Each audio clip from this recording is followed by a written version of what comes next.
Bandeko Soki la baronne a posté na Facebook na ye lelo ba fleur ya Saint-Valentin bokanisa te a posté yango pona One Love. One Love se azwaki ya ye.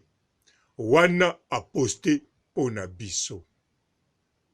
Bien sûr, alingako postele biso mukolo wana, mais a préféré a postele biso lelo pambate azalaki occupé na One Love. Azalaki occupé ye moko ayebi lisusu soki na nini.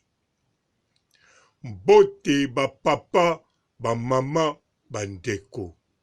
Mbote ba rando na ba randonnette. Mbote batoyo balingaka rando na ba oyo balingaka rando te. Mbote ba jeune garçon na ba jeune fille. Mbote bana mike na ba bébé. Mbote ba Sainte Anuarite, Sainte Thérèse, Sainte Ingrid Kabongo. Bandeko foko yeba Karine Mokonzi le 14 apasaki yango kitoko pambate azape na oyaye One Love. Azape na oyaye Abeda Show. One Love ya Karine Mokonzi ezali Abeda Show. Non. One Love ya Karine Mokonzi ezali azali mundele. Yemoko mutalobaki yango. Bien sûr, a repostele biso ba ndambo elongi ya couleur mususu, mais ye a confirmaki biso aza mundele. Donc, ekoki pe kozala Abeda Show. Pourquoi pas? Abeda Show aza na 29 ans. Akokisi 29 ans. Karine Mokonzi aza na âge o penza ya kobima na bana 29 ans. Bien sûr, Dondi Leloyo akokisi 30 ans. Mais Karine Mokonzi, boyebi bien, yepe aza mwana muke, aza génération moko naba Rafini Tumba, aza génération moko naba Glory Olangi, aza génération moko naba Christelle Kabeya, aza génération moko naba GL Show, aza génération moko na Cynthia Wadol. Non. Wadol aza leki na ye. Alors, yango wana Karine Mokonzi, comme tel mobali na mundele, One Love fiancé na ye, akokozala moto mususu te kaka Abeda Show. Bien sûr, na yebike, tozo yebaka wana za boss na ye, mais c'est possible, on sait jamais, parce que Abeda Show alingaka, basi waya ba métis, nenga zalaki na Sonia Pembe, ndenge pa kokoma na Karine Mokonzi, c'est possible. Soki ezali Abeda Show te, seke ezali mundele moko, aza master ya Abeda Show.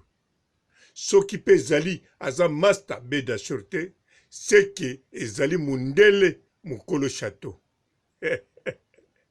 Tangu na lobi mukolo chateau, ezali ya mundele. Na lobi mukolo chateau. Na lobi mutu mususu te, locataire te, concierge pete. Nazoloba soki mubali ya mundele fo ezala mukolo chateau. Tokota na makambo mususu. Karine Mokonzi ndenge azawana foko yeba bandeko. Nanu kaka a installé te, nanu kaka azwinda kote. Na kanisa na direct bolandaki boyokaki alobaki toza na hiver batu bazo bimate. Oui, azana raison, batu bazo bimate. Mazana raison teke ndaku ezate.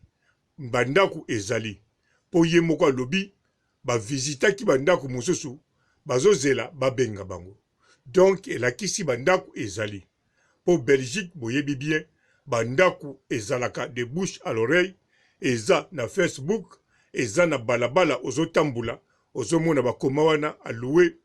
Donc, bandaku ezali. Eloko nde nano ekokisami te na kanisa mbongo ezoya kaka te. Mbongo ya ndaku na kanisa Karine Mokonzi nyonso wana aza nango. Me foko yeba Karine Mokonzi tangu nana zinda kute ezate mikolo nyonso ake kolala ou bien pa mama na ye ou bien za pa Majaki ou bien pa Olga Kabelo. Non, boyebi Karine Mokonzi mikolo mususu pe alalaka no hotel ou bien lali na maison appartement yako loué kaka. Alors boyebi biloka bongo ekutaka cher.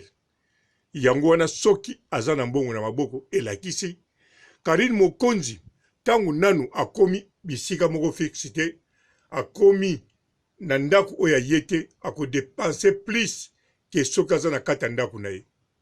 Na kanisa bino moko bandeko soki lelo obimi na ndaku no oza na ndaku te oyebi bien oko dépenser plus. Modèle akolia na yo oko dépenser plus. Modèle akolala koto kolala koto yo surtout soko zo futela eko coûter toujours plus. Na ba transport na yo kotambula pamba pamba eko coûter aussi plus.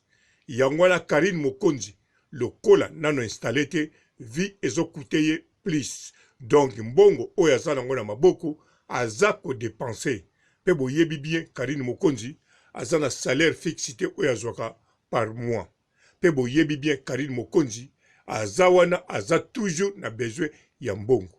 Bien sûr bato ebele baza kosunga ye mais naza sûr et certain aza toujours na besoin ya mbongo koleka kutu oyo aza nango. Yango wana eza dossier moko très important.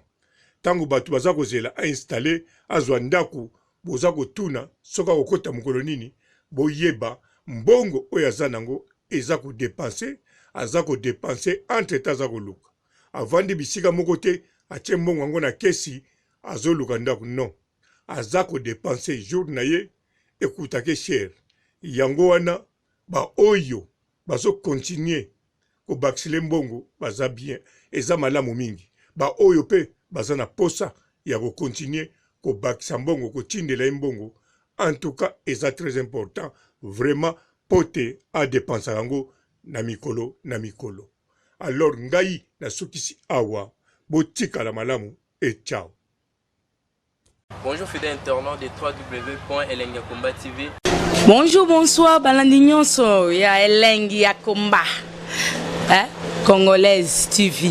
Bon, bélé partout dans le monde, partout où vous êtes, partout où vous êtes, Elengi ya Komba TV vraiment. Bonjour, bonsoir, na abonné ba fa nyonso ya Elengi ya Komba Congolais TV. Bonjour à mon boss, on a appelé ça vraiment un pandi. Bonjour à mon boss, JP Kiama. Je salue mon boss Balobi, boss des boss Babi, JP Kiama.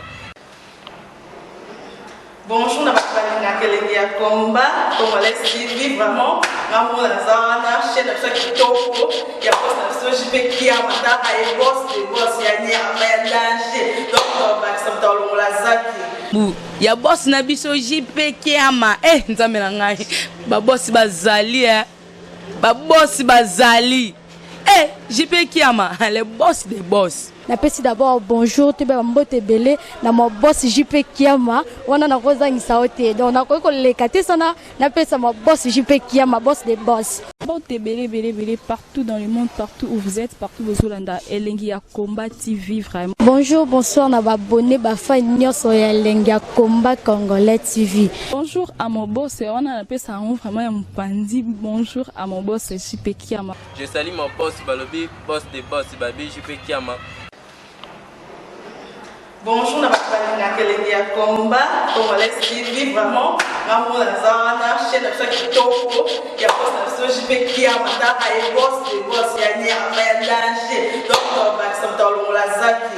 Bu ya boss na biso JP Kiama nzambe na ngai ba boss bazali ba boss bazali JP Kiama le boss des boss. Napesi d'abord bonjour te ba mbote belé na mo boss JP Kiama wana na kozangisa ote donc na ko lekate sana napesa mo boss JP Kiama boss des boss. Bon, bélé partout dans le monde, partout où vous êtes, partout où vous êtes, Elengi ya Komba TV vraiment. Bonjour, bonsoir, na abonné ba fa nyonso ya Elengi ya Komba Congolais TV. Bonjour à mon boss, on a appelé ça vraiment un pandi. Bonjour à mon boss JP Kiama. Je salue mon boss Balobi, boss des boss Babi, JP Kiama.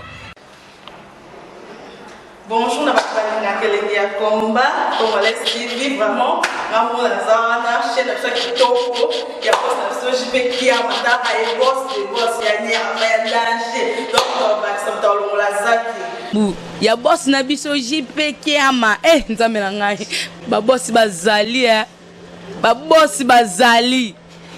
JP Kiama, le boss des boss. Napesi d'abord bonjour te ba mbote belé na mo boss JP Kiama wana na kozangisa ote donc na ko lekate sana napesa mo boss JP Kiama boss des boss.